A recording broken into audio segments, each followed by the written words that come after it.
Mimi ndio Swale Sonko, komanda wa magunzi Kenya mzima. Afande wakishindwa kudeal na goons, tutadeal na goons na hao maafande pamoja. Hello. Niaje loves, welcome back. Kenyan TikTok is on fire right now, and the conversation is all about the rise of Goonism culture. After the recent chaos at the All Saints Cathedral Accountability Forum, the Thika Road incident, and Mwananchi attacks, many Kenyans are asking one big question.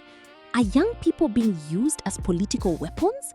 Creators are using TikTok to call out the violence and share reactions. Let's take a look at some of the videos.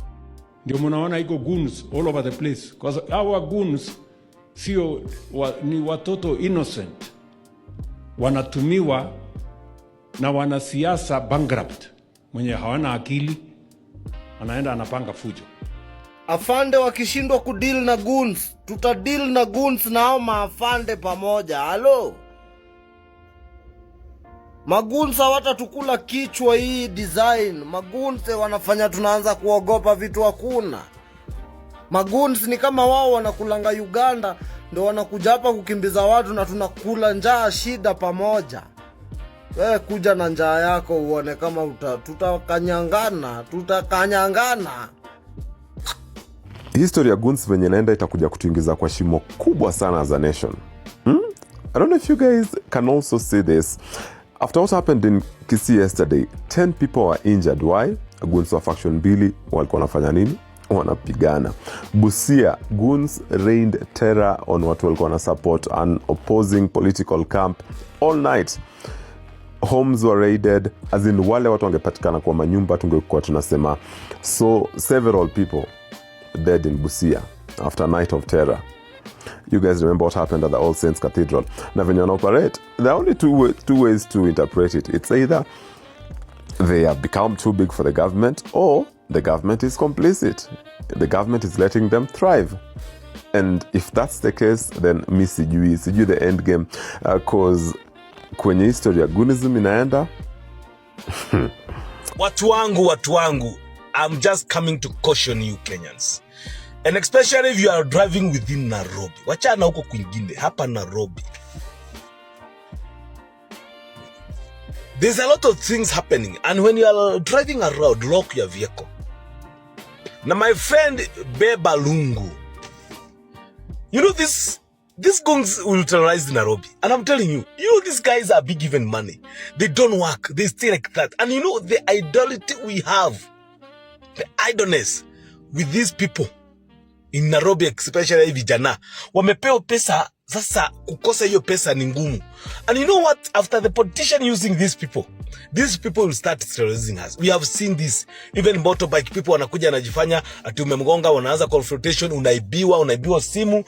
Na mwambia my friend, if anything happen, next thing police station. 2, close and lock. Today is on the 7th of July 2026, and mark my words, I am giving this whole goon situation 100 days. If in 100 days we do not have a permanent solution, if by 15th October 2026 we do not have a permanent solution to deal with these goons, then we as a country are fucked next year. We are completely fucked. Now let's get one thing straight. Next year, 2027, I am voting for Maraga. I don't care if I'll be the only person who will take that in the whole of Kenya, but I endorsed that guy back in March and I stick to it. Maraga is our only hope for liberation. Maraga is our only hope to get out of this situation that we are in, because right now, we are here. We're this close to being a failed state. You think I'm joking? Look at everything that's happening to us. We don't have freedom of expression anymore. We don't have freedom of movement. We don't have freedom to protest and picket. We are ruled by a police that has absolute power. Nobody there unchecked. They can kill you and get away with it. There's abductions, there's illegal arrests, there's kidnappings, there's torturing. And at this point, the legislature and the executive have absolute power. They have absolute power. They can pass any law, any bill in one day and get away with it. They can say whatever they want and nobody will correct them. The judiciary have nothing. They have no power. They're basically useless at this point because nobody takes them seriously anymore. Court orders are ignored, and The idea that these goons, there's video evidence to prove that goons are, number one, protected by the police, number two, they are instructed by the police, and number three, they are working with the police.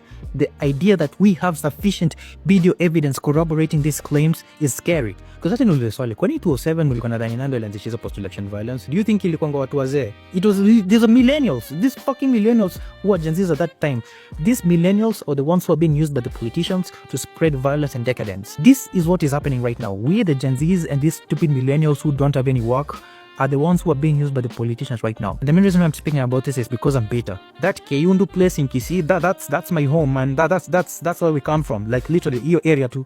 And the idea that they can do that to Maraga of all people just shows how far this country has fallen. Like Maraga is the one guy who has no smoke with anyone. This guy used to mind his own business. But the moment this guy aligned himself with the Linda Mwananchi, that's when all this trouble started.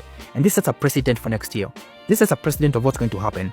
Mark my words, next year, it will be this way. If you do not have a UDA ticket in the name of an MP, governor, senator, president, you will not be allowed to campaign. Goons will infiltrate your campaign. Next year, it's only UDA who will be allowed to campaign. Any person who is not a UDA, that campaign will be invaded by goons, and you will see them get away with it because, again, like I said, we've seen video evidence proving the police work hand in hand with them. This is exactly what was happening in Uganda. Kila time Bobby Wine used to campaign, I used to see videos of him getting pelted with tears. The signs that we are seeing, including these goon attacks in different places, obviously point towards a violent election. And we are telling Kenyans, please do not sit quiet as politicians take us towards that direction. If this trend continues, it is evident that Kenya will not have free, fair, and peaceful elections. We must stop this in its track. We must make sure that this Goonism culture is eliminated immediately. Otherwise, the 2027 elections promise to be extremely violent if we don't stop this culture. So, rest in peace to Cecil Otieno. How was Cecil Otieno murdered? Cecil Otieno is like a chief goon. So, ameambiwa mobilize vijana. By who? One Fikirini Jacobs. Akaambiwa mobilize vijana. Akamobilize vijana for a meeting. And then, walikuwa wameagree for a certain amount. Akaambiwa ingia kwa gari tukulipe. Probably there was wrangles hapa na pale. After kulipana, kapigwa risasi. So, let me tell you, it's not even 24 hours since niongelee watu wa suti. Bro, these suit guys are con men. These are the worst breed. These are the cancer that we have in our society right now. Juu, hao ndo wanamentariwa kwa corrupt. Even Fikirini Jacobs ametokea wapi? This guy has been expelled in Masai Mara. He has been expelled in Pwani University. Umsa amebebwa hata na magodfather. Umsa hata aligraduate ya ukweli. We don't even know if he even has a legit degree. PS for sports. This guy has no track record at all. Umsa amebebwa tu. Godfathers.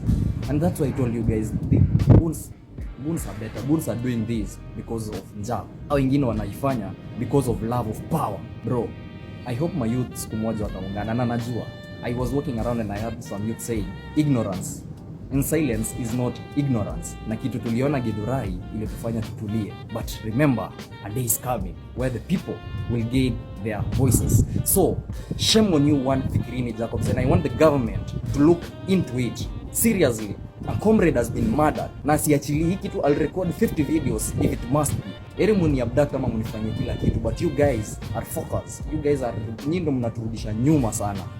As pressure continues to build, many Kenyans are demanding accountability and investigations into the normalization of political intimidation, especially with future elections approaching. But what do you think?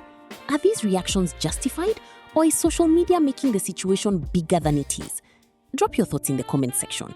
If you enjoyed the video, hit that like button, subscribe for more Kenyan stories, and I'll catch you in the next one. Peace.